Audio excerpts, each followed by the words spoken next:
In this video we are going to review outer layout. I have created a text for the demonstration. It is just a simple text, nothing else is here. Let's see what will happen if I add outer layout to this text. I make right mouse click and choose outer layout. The text is now placed in frame, but the frame is unusual, you see, it is different icon. And in design panel we now have properties for outer layout. Let's first explore those that are on the right. Oh, first I set fill color so you can see better, and I will also add corner radius. In outer layout I can set margins from the nested elements to the frame. Now it's 10. We can set 50 for example, and now the margins from the text to the frame it's 50. I can also set margins separately.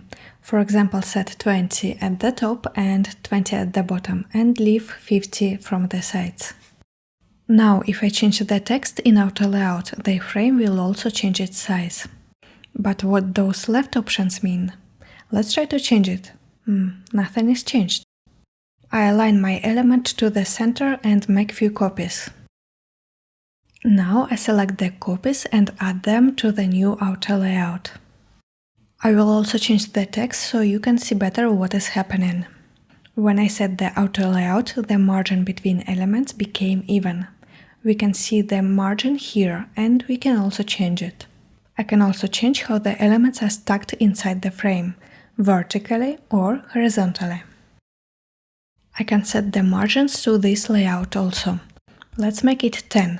And I will also set the fill color so you can see better. In constraints we now have one more option, hug contents.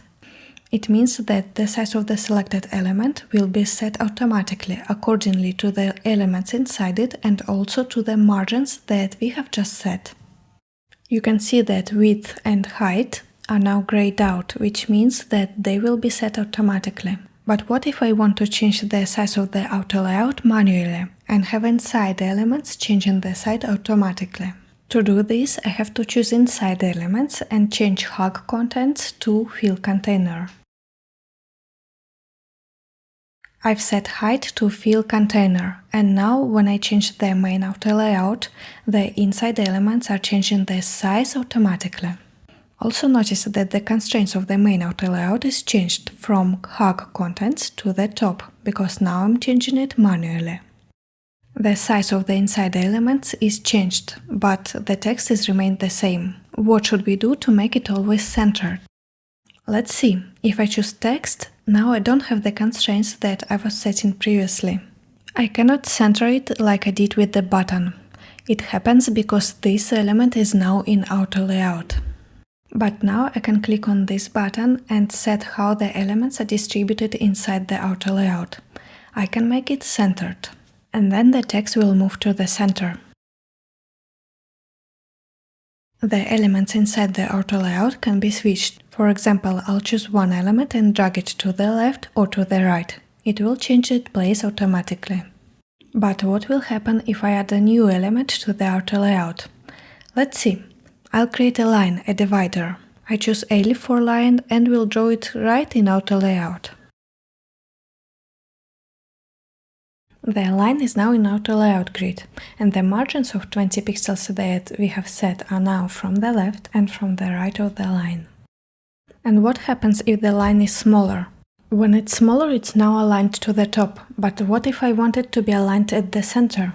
Then I also need to set the distribution also in this main outer layout. Now the inside elements are aligned to the top, and we want them to be centered. By the way, there is also one more distribution property.